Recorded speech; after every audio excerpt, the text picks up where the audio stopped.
Hello students, हमारे syllabus में हम लोग पढ़ रहे हैं properties of matter. Properties of matter में हम सॉलिड, लिक्विड और गैस, मैटर के ये तीन फॉर्म होते हैं। तो सॉलिड, लिक्विड और गैस तीनों की हम प्रॉपर्टी पढ़ने वाले हैं। तो सॉलिड की जो प्रॉपर्टी होती है वो हमने इससे पहले के वीडियो में पढ़ ली है, जिसमें हमने इलास्टिसिटी, प्लास्टिसिटी, स्ट्रेस, स्ट्रेन, ये सारा कुछ पढ़ा है। आज से हम लिक्विड की प्रॉपर्टी शुरू करेंगे। तो लिक्विड की प्रॉपर्टी को हम दो हिस्से में पढ़ने वाले हैं। एक हिस्सा होगा आपका सरफेस, सिर्फ सरफेस के बारे में पढ़ेंगे, और दूसरा होगा बल्क। ये दो हिस्सा होगा।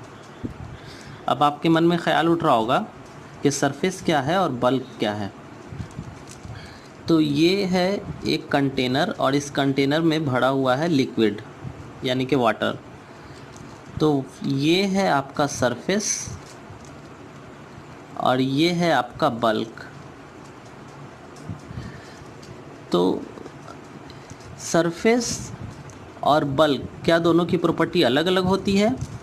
तो आंसर है यस। इस सरफेस की प्रॉपर्टी अलग होगी और इस बल्क की प्रॉपर्टी अलग होगी, इसलिए हम दोनों को अलग अलग पढ़ेंगे। तो ये हमारा नेक्स्ट चैप्टर होगा। अभी हम इस सरफेस की प्रॉपर्टी के बारे में पढ़ेंगे। तो सरफेस की जो प्रॉपर्टी होती है उसे हम कहते हैं सरफेस टेंशन। इस प्रॉपर्टी की वजह से, सरफेस टेंशन की वजह से, ये जो लिक्विड का सरफेस है ये स्ट्रेच्ड मेम्ब्रेन की तरह बिहेव करता है। स्ट्रेच्ड मेम्ब्रेन का मतलब तनी हुई झिल्ली, है ना,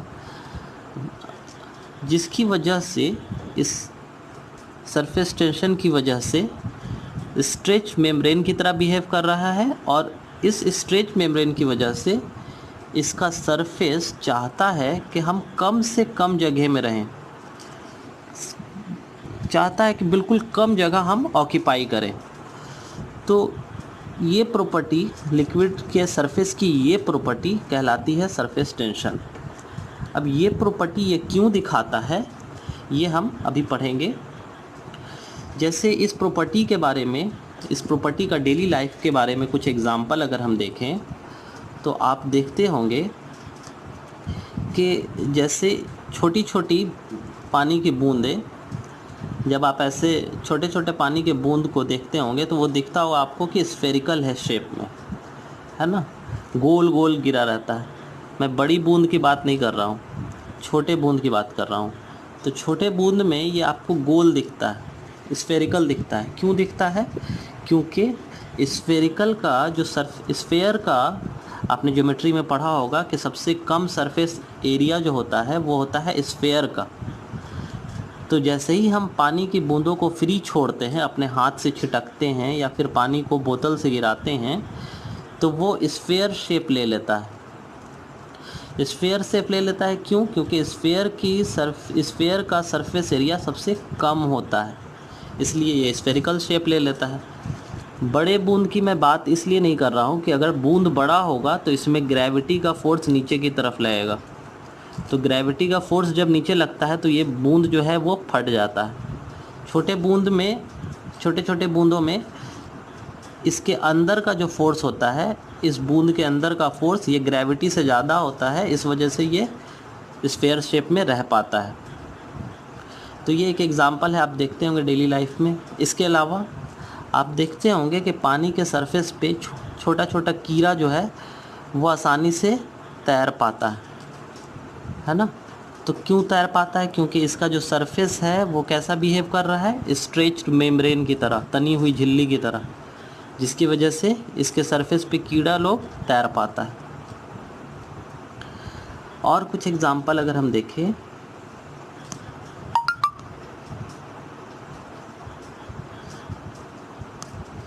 तो देखिए, liquid drops spherical in shape, ये मैंने बताया। इसका एक और एग्जांपल ये भी है, क्वेश्चन जनरली पूछा भी जाता है एग्ज़ाम में, कि वाई बारिश की बूंदें जो होती हैं वो गोल ही क्यों होती हैं, कोई और शेप में क्यों नहीं होती हैं? तो उसका आंसर भी सरफेस टेंशन ही है, क्योंकि बारिश की बूंदें जब ज़मीन की तरफ गिर रही होती है तो वो फ्रीली छोड़ा जाता है, नेचर उन्हें फ्रीली छोड़ता है। इवापोरेशन के बाद वो नीचे फ्रीली छूटते हैं, और छूटते हैं तो वो कौन सा शेप लेंगे? तो ऑब्वियस सी बात है, स्फीयर लेंगे, क्योंकि स्फीयर का सरफेस एरिया सबसे कम होता है। तो बारिश की बूंदें गोल होने का कारण क्या है? Surface tension. ये दूसरा एग्जाम्पल मैंने बताया, small insect can easily walk on the surface of water. चौथा एग्जाम्पल यानी तीसरा एग्जाम्पल क्या है? निडल। निडल मीन्स कोई पतली सी सुई। अगर आप एक ग्लास में पानी ले करके इसमें एक सुई को धीरे से अगर रखोगे तो ये सुई सरफेस पे तैर पाता है। अगर हालांकि सुई जो है वो स्टील का बना होता है ना, और स्टील का डेंसिटी जो होता है वो वाटर से ज़्यादा होता है, तो वाटर स्टील को जो है वाटर में डूब जाना चाहिए था, लेकिन फिर भी ये सरफेस पे तैर पाता है। क्यों? सरफेस टेंशन की वजह से। एक एग्जांपल ये देखिए, सबसे पहला वाला, oil and water do not mix with each other. जब हम वाटर के साथ ऑयल को मिक्स करते हैं, यानी कि किसी मान लिया कि किसी ग्लास में आपने पानी लिया और उसमें आप मिक्स कर रहे हो केरोसिन ऑयल, तो केरोसिन ऑयल को जब हम मिक्स करते हैं तो हम देखते हैं कि केरोसिन ऑयल सरफेस पे ही रह जाता है, मिक्स नहीं होता दोनों आपस में।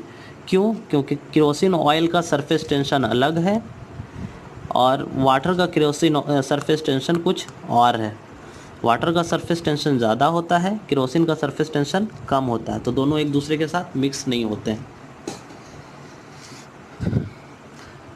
पांचवा एग्जाम्पल आप देखिए यहाँ पे कि क्लीनिंग ऑफ क्लॉथ्स। हम जब कपड़ा धोते हैं तो कपड़ा धोने में हम डिटर्जेंट का इस्तेमाल करते हैं। जब हम बिना डिटर्जेंट के कपड़ा को धो रहे होते हैं, मान लिया आपकी जीन्स है तो जीन्स में ये इस तरीके से लाइनिंग बनी होती है ना, या कोई भी कपड़ा उसमें थ्रेड्स होता है, तो थ्रेड्स के बीच में जाकर के गंदगी फंस जाती है ना, धूल कण ये सब जाके फंस जाती है। अब हम जब जनरली पानी को अप्लाई करते हैं तो पानी का हमने प्रॉपर्टी देखा क्या, कि वो चाहते हैं कि कम से कम सरफेस एरिया में रहें, वो आपस में ही जुड़ के रहते हैं, वो दूसरों के साथ दोस्ती नहीं करते हैं, तो वो क्या करते हैं, आपस में ही सारे जुड़ के रहते हैं एक दूसरे के आसपास इस तरीके से। तो जब हम पानी इस पर अप्लाई करते हैं तो ये इनके साथ इंटरेक्ट ही नहीं करता है और पानी जो है वो सीधे निकल जाता है। जब हम इस पानी के अंदर हम डिटर्जेंट ऐड करते हैं तो ऐड करने से क्या होता है कि इस पानी का सरफेस टेंशन कम हो जाता है। जनरली सरफेस टेंशन जो होता है पानी का वो होता है 0.075 न्यूटन मीटर, ये होता है नॉर्मल पानी का सरफेस टेंशन। जब हम इसमें डिटर्जेंट ऐड कर देते हैं तो इसका सरफेस टेंशन हो जाता है 0.03। देखो यहाँ 0.07 है यानी सरफेस टेंशन ज़्यादा है, यहाँ पे सरफेस टेंशन हो गया कम, यानी कि अब जो इसके आपस में दोस्ती थी वो हो गई कमज़ोर, वो कम हो गई। तो दोस्ती जब ख़राब हुई तो अब ये क्या करेगा, दूसरे के साथ दोस्ती करेगा, है ना। तो ये जाकर के धूल के साथ जाके मिल जाता है ये पानी, और फिर जब हम एक्स्ट्रा पानी ऐड करते हैं तो ये वाला पानी भी और ये धूल भी सारा बह करके निकल जाता है और हमारा कपड़ा हो जाता है साफ़। तो इस तरीके से क्लीनिंग ऑफ क्लॉथ्स में भी सरफेस टेंशन का इस्तेमाल होता है। एक और एग्जांपल देखो, जॉन्डिस के लिए जो टेस्ट किया जाता है उसमें भी सरफेस टेंशन का इस्तेमाल होता है। तो जॉन्डिस के टेस्ट में क्या होता है, आपके यूरिन का सैंपल लिया जाता है, जो पेशेंट है उसके यूरिन का सैंपल कलेक्ट किया जाता है। अब एक जो नॉर्मल आदमी होता है उसके यूरिन का सरफेस टेंशन होता है 66 डाइन पर सेंटीमीटर, ये सरफेस टेंशन की यूनिट है ना। तो सरफेस टेंशन इतना होता है नॉर्मल आदमी के यूरिन का। अब कोई पेशेंट जो अगर है तो पेशेंट यानी कि जिसको जॉन्डिस हो गया है उसके यूरिन का जो सरफेस टेंशन होता है वो कम हो जाता है, वो हो जाता है 55 डाइन पर सेंटीमीटर। तो सरफेस टेंशन आपका कम हो गया, जिसको भी जॉन्डिस होगा उसके यूरिन का सरफेस टेंशन कम हो जाएगा। अब जो पेशेंट है, अगर उसके यूरिन का सैंपल ले लिया गया, अब ले जा कर के लैब में उसके यूरिन के ऊपर सल्फ़र का पाउडर डालते हैं। सल्फ़र का पाउडर डालने पे अगर उसे जॉन्डिस होगा तो सरफेस टेंशन कम हो जाएगा, और सरफेस टेंशन कम होगा तो पाउडर जो है इस यूरिन के सरफेस पे नहीं रहेगा, कहाँ चला जाएगा, नीचे जा कर के पाउडर ये डूब जाएगा, है ना। अगर फिर से एक बार समझो, अगर उसे जॉन्डिस होगा तो उसके यूरिन का सरफेस टेंशन कम हो जाएगा, सरफेस टेंशन कम होगा तो पाउडर जो है वो सरफेस पे तैर नहीं पाएगा, पाउडर जाकर के नीचे डूब जाएगा। तो इससे ये कंफर्म होगा कि उसे जॉन्डिस है। अगर नहीं होता तो पाउडर जो है वो सरफेस पे तैरता रहता, है ना, क्योंकि उसका सरफेस टेंशन हाई होता। तो इस तरीके से क्लिनिकल टेस्ट फॉर जॉन्डिस में भी सरफेस टेंशन का इस्तेमाल किया जाता है। तो ये कुछ एग्जाम्पल है डेली लाइफ। अब हम बात करेंगे कि ये स्ट्रेच्ड मेम्ब्रेन की तरह बिहेव क्यों करता है। तो देखिए, ये लिक्विड से भरा हुआ ग्लास है और इस लिक्विड के कुछ मॉलिक्यूल्स को मैंने दिखाया है, ये मॉलिक्यूल, ये मॉलिक्यूल, ये मॉलिक्यूल और ये मॉलिक्यूल। अब इस मॉलिक्यूल को अगर हम कंसीडर करें तो हालांकि इसमें सारे जगह पे मॉलिक्यूल होगा, है ना, इस तरीके से सारे जगह पे मॉलिक्यूल भरा हुआ है ना। तो हम इस पर्टिकुलर मॉलिक्यूल की बात कर रहे हैं। तो हमने क्या देखा, इसके साथ होता क्या है कि ये मॉलिक्यूल इस मॉलिक्यूल को इसके बगल वाले मॉलिक्यूल अपनी तरफ खींच रहे होते हैं। ऊपर में जो मॉलिक्यूल होगा ये इसे अपनी तरफ खींच रहा होगा, नीचे में जो मॉलिक्यूल होगा ये इसे अपनी तरफ खींच रहा होगा। तो लाइंस ऑफ फोर्सेस को ये ब्लैक एरो से दिखाया गया है कि आसपास के सारे मॉलिक्यूल इसको अपनी तरफ खींच रहे हैं। तो चूँकि चारों तरफ से जो फोर्स लग रहा है इस मॉलिक्यूल के ऊपर, तो इस मॉलिक्यूल के ऊपर नेट फोर्स कितना हो गया, तो नेट फोर्स हो जाएगा आपका 0। क्यों? क्योंकि चारों तरफ से इक्वल अमाउंट का फोर्स लग रहा है। सिमिलरली इस मॉलिक्यूल में भी, जो नीचे में मॉलिक्यूल है ये वाला, इस मॉलिक्यूल में भी सिमिलर केस हो रहा है कि चारों तरफ से इसे आसपास के मॉलिक्यूल, नीचे ऊपर दाएं बाएं के सारे मॉलिक्यूल इसे अपनी तरफ खींच रहे हैं, तो नेट फोर्स 0 हो जाता है। अब हम बात करेंगे सरफेस की। इस सरफेस पे अगर हम बात करें तो सरफेस के 2 मॉलिक्यूल है, देखो एक ये और एक ये। तो यहाँ पे इसके नीचे वाले मॉलिक्यूल इसे नीचे अपनी तरफ खींच रहे हैं, ये मॉलिक्यूल इसे अपनी तरफ खींच रहा है, ये इसे अपनी तरफ खींच रहा है। लेकिन ऊपर की तरफ जो है यहाँ पे कोई फोर्स नहीं काम कर रहा है, कोई फोर्स नहीं, क्योंकि वाटर है ही नहीं तो मॉलिक्यूल नहीं है, मॉलिक्यूल नहीं है तो फोर्स नहीं है, तो कोई फोर्स नहीं है, जिसकी वजह से जो नेट फोर्स है वो किधर की तरफ काम कर रहा है, डाउनवर्ड। नेट फोर्स आपका 0 नहीं रहा, अब नेट फोर्स कैसा है, डाउनवर्ड। ये डाउनवर्ड फोर्स इसे नीचे की तरफ जो खींच रहा है, जिसके वजह से पानी का जो सरफेस है वो थोड़ा नीचे चला आता है। यानी कि अगर एग्जैक्टली पानी यहाँ होना चाहिए, यहाँ पे, तो वो डाउनवर्ड फोर्स की वजह से यहाँ चला आता है। अब चूँकि यहाँ पे पानी ज़्यादा हो गया, यानी कि ऊपर वाला भी यहाँ पे नीचे में आके नीचे चला आया इस लेयर पे, तो यहाँ पे पानी की डेंसिटी क्या हो गई, बढ़ गई। तो डेंसिटी बढ़ेगा तो इसका जो गाढ़ापन है ये बढ़ जाएगा ना। डेंसिटी बढ़ गया मतलब क्या हो गया कि इसके अंदर जो फोर्स है, इस डेंसिटी बढ़ जाने की वजह से ये कैसा बिहेव करता है, स्ट्रेच्ड मेम्ब्रेन की तरह। क्लियर है? नेट फोर्स डाउनवर्ड काम करता है जिसकी वजह से इसकी डेंसिटी बढ़ जाती है, और ये कैसा काम करता है? स्ट्रेच्ड मेम्ब्रेन की जिस तरह, जिसे हम बोलते हैं सरफेस टेंशन। अब सरफेस टेंशन सरफेस पे है, कितना है ये हम कैसे कैलकुलेट करेंगे? तो उसे कैलकुलेट करने के लिए इस फिगर को देखिए। ये सरफेस है किसी लिक्विड का, ये सरफेस दिखाया गया है, ये गोल। इस सरफेस पे हम अपने मन से एक इमेजिनरी लाइन ड्रॉ कर लेंगे। अब सरफेस है तो सरफेस पे क्या होगा? सरफेस पे जो हमने लाइन ड्रॉ किया है, तो लाइन के इस तरफ का वाटर अब इस तरफ के वाटर को अपनी तरफ खींच रहा होगा, लाइन के इस तरफ का वाटर इधर के वाटर को अपनी तरफ खींच रहा होगा, है ना? दोनों तरफ से एक दूसरे की तरफ फोर्स लग रहा होगा, जैसा कि हमने यहाँ देखा। तो जो फोर्स लग रहा है उसे हमने T से दिखाया है। कैसा फोर्स है? ये सरफेस टेंशन वाला फोर्स है।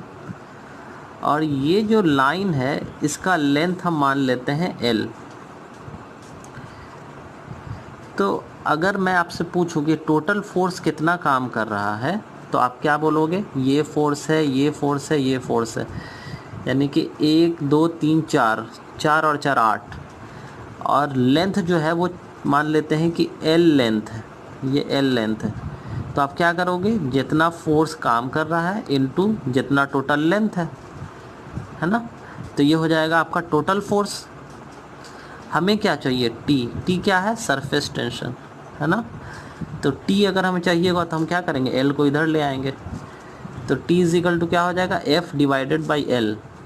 यानी कि सरफेस टेंशन को हम इस तरीके से बोल दे सकते हैं कि किसी भी लिक्विड के सरफेस पे काम करने वाला, पर यूनिट लेंथ पे काम करने वाला फोर्स। आई रिपीट, किसी भी लिक्विड के सरफेस के पर यूनिट लेंथ पे काम करने वाला फोर्स सरफेस टेंशन कहलाएगा। आप इस तरीके से भी डिफाइन कर सकते हो। अब फोर्स का यूनिट क्या होता है? न्यूटन। लेंथ का यूनिट क्या होता है? मीटर। तो सरफेस टेंशन का यूनिट क्या हो जाएगा? न्यूटन पर मीटर। तो इस तरीके से हम सरफेस टेंशन का एक फॉर्मूला समझ गए। अब हम इस सरफेस टेंशन से कुछ बेसिक डेफिनेशन सीखेंगे।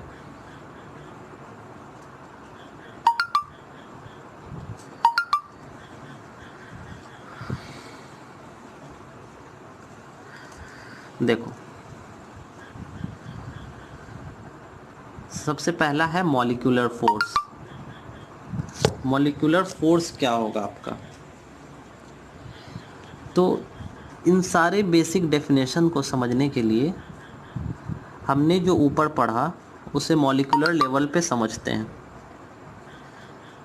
ये देखिए, ये है आपका ग्लास जिसमें हमने लिक्विड रखा है, ये है ग्लास, और ये है आपका लिक्विड। तो ग्लास के मॉलिक्यूल को मैंने रेड सर्कल से दिखाया है। ये सारा का सारा रेड सर्कल जो है ये है ग्लास, और ये जो ब्लैक सर्कल है ये है लिक्विड। अब हम जानते हैं कि सारे मॉलिक्यूल एक दूसरे को अपनी तरफ खींच रहे होते हैं, है ना? तो जिस फोर्स से इस मॉलिक्यूल को, इस पर्टिकुलर मॉलिक्यूल को ये वाला मॉलिक्यूल अपनी तरफ खींच रहा है, ये फोर्स कहलाएगा मॉलिक्यूलर फोर्स, है ना? वही फोर्स, जितना फोर्स से ये खींच रहा है उतना ही फोर्स से ये इसको अपनी तरफ खींच रहा है ना? तो ये मॉलिक्यूलर फोर्स है। एक मॉलिक्यूल दूसरे मॉलिक्यूल को अपनी तरफ जिस फोर्स से खींच रहा है उसे हम बोलेंगे मॉलिक्यूलर फोर्स। और ये फोर्स जो है, इस मॉलिक्यूलर फोर्स का जितना रेंज होगा, जितनी दूर तक ये फोर्स काम करेगा, उसे हम बोलेंगे मॉलिक्यूलर रेंज। अब इन सारे फोर्स को अगर हम मिला दें, ये फोर्स, सारे फोर्स को अगर हम मिला रहे हैं, देखो तो सारे फोर्स को हमने मिला करके एक सर्कल ड्रॉ किया। देखो ये क्या बन गया? एक सर्कल बन गया। तो ये 2D में हमने दिखाया है, एक पेपर में हमने दिखाया है ना, इसीलिए आपको सर्कल दिख रहा है। लेकिन जब रियल लाइफ में हम देखेंगे तो रियल लाइफ में क्या होता है, 3D होता है ना। ये ग्लास के अंदर जो पानी भरा हुआ है तो ये तो 3D होता है, तो फोर्स जो होगा वो 3 डायमेंशन में होगा, तो सर्कल नहीं दिखेगा, ये कैसा दिखेगा, स्फेयर।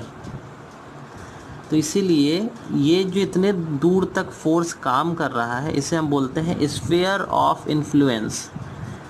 स्फेयर बन रहा है फोर्स का, जितनी दूर तक इस फोर्स का इन्फ्लुएंस है उसे हम बोलेंगे स्फेयर ऑफ इन्फ्लुएंस। इन्फ्लुएंस का मतलब प्रभाव, जितनी दूर तक फोर्स का इफेक्ट होगा, प्रभाव होगा, उसे हम बोलेंगे स्फेयर ऑफ इन्फ्लुएंस। अब दो चीज़ और है, एक है आपका एडहेसिव फोर्स और एक है कोहेसिव फोर्स। देखो कोहेसिव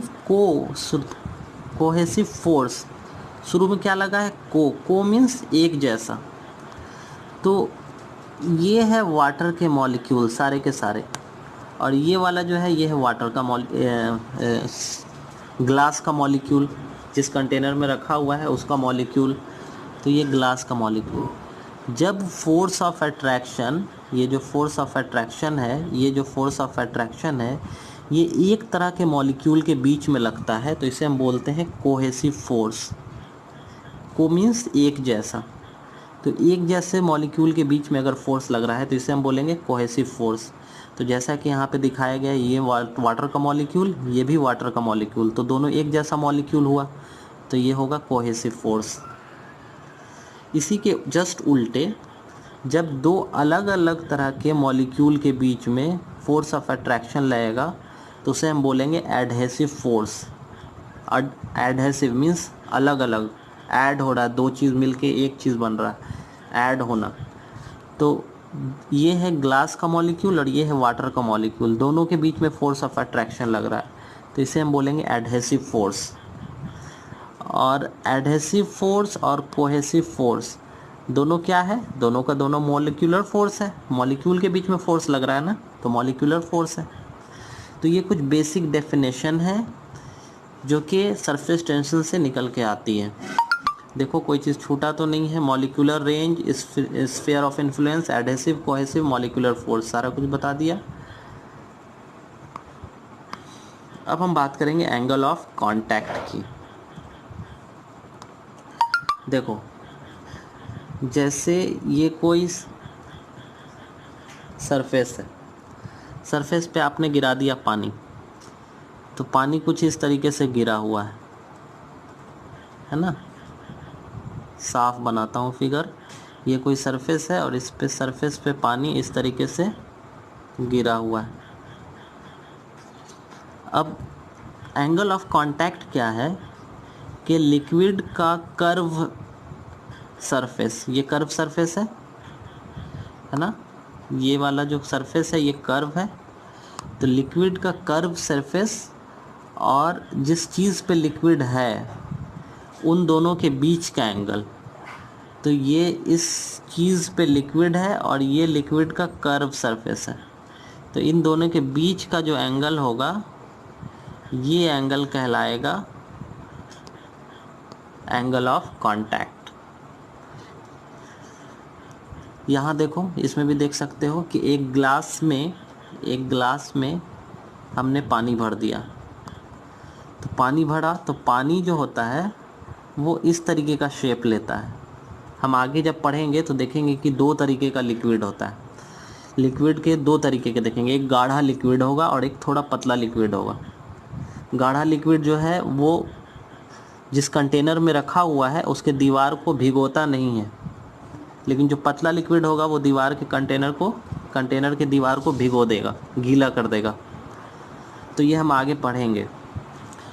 तो इस तरीके का जो लिक्विड होगा वाटर इस तरीके का शेप बनाता है, कनकेव, है ना।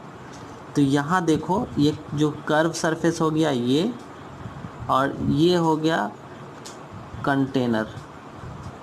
अब इन दोनों के बीच का, कंटेनर और इसके बीच का ये एंगल जो है ये हो गया एंगल ऑफ कांटेक्ट। यहाँ देखो ये मरकरी जो कि गाढ़ा लिक्विड है, उसको अगर हम किसी कंटेनर में डालते हैं तो ये इस तरीके का शेप ले लेता है। क्यों लेता है ये सब हम आगे पढ़ेंगे आगे के चैप्टर में। तो ये इस तरीके का शेप ले लेता है, कन्वेक्स।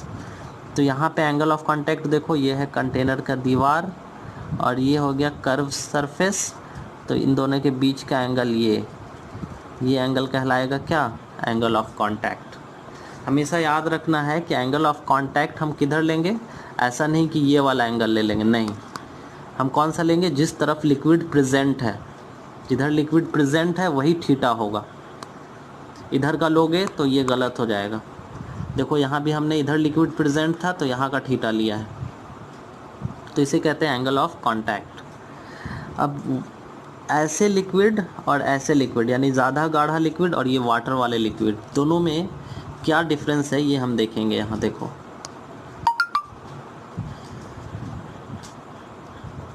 देखो वाटर लेवल जो है, यहाँ पे वाटर लेवल क्या है, ये creeps up at the wall. Creeps up at the wall का मतलब क्या, पानी का लेवल जो है वो ऊपर की तरफ चढ़ता चला जाता है। यहाँ देखो ये ऊपर की तरफ चढ़ रहा है, तभी तो ऐसा शेप बन रहा है। पानी का लेवल जो है दीवार की तरफ ऊपर चढ़ता चला जाता है, जिसकी तरफ वजह से कनकेव शेप बन जाता है। यहाँ पे हम देखेंगे कि पानी का लेवल, जो लिक्विड का लेवल है वो क्रीप्स डाउन, है ना, नीचे की तरफ जाता है। तो इस तरीके से फोर्स ऑफ एडहेशन मीन्स कि जो दूसरों के साथ दोस्ती करने वाली प्रॉपर्टी होती है, यानी एडहेसिव फोर्स, यानी कि दो मॉलिक्यूल के बीच का फोर्स, कंटेनर के मॉलिक्यूल और वाटर के मॉलिक्यूल, इनके बीच जो फोर्स लगेगा क्या बोलेंगे, इसे एडहेसिव। तो एडहेसिव फोर्स जो होता है इसमें स्ट्रॉन्गर होता है in comparison with cohesive force. Cohesive force means दो मॉलिक्यूल एक जैसे वाले फोर्स। तो एडहेसिव फोर्स स्ट्रॉन्गर होता है, जिसकी वजह से ये ऊपर चढ़ता चला जाता है। तो एडहेसिव फोर्स स्ट्रॉन्गर, इसमें हो जाएगा cohesive force stronger. Cohesive force is stronger than adhesive. अगला है कि वाटर जो है, ये वाटर जो है इसके ग्लास के कंटेनर को भिगो देता है। मरकरी जो है वो नहीं भिगोता है, mercury does not wet the glass. आपने देखा होगा कि हम थर्मामीटर से जब रीडिंग ये लेते हैं, मेज़र करते हैं टेम्परेचर अपने बॉडी का, तो थर्मामीटर के अंदर, ये थर्मामीटर है, तो थर्मामीटर के अंदर ये वाटर ऐसा, मरकरी ऐसा फैल जाता है और फिर जब हम झाड़ते हैं तो ये वापस से बिल्कुल पीछे चला जाता है ना, मिट जाता है ये, है ना। तो भिगो देता अगर इसके दीवार को, तो फिर तो हमें सही रीडिंग नहीं मिलती, है ना, हम बार बार रीडिंग नहीं ले पाते या सूखने का इंतज़ार करना पड़ता। तो वाटर, मरकरी जो है वो ग्लास के कंटेनर को गीला नहीं करता है। अगला है कि यहाँ पे एंगल ऑफ कांटेक्ट आप देखो, ये क्या है, एक्यूट है। यहाँ पे एंगल ऑफ कांटेक्ट क्या है, ऑब्ट्यूस है। अगला है आपका कि लिक्विड का जो सरफेस है, यहाँ पे देखो ये सरफेस कैसा है, ये सरफेस कनकेव है, ये सरफेस कन्वेक्स है। तो वाटर और मरकरी के बीच का जो डिफरेंस है ये हमेशा पूछा जाता है 4 नंबर में, याद रखिएगा। अगले वीडियो में हम फिर मिलेंगे।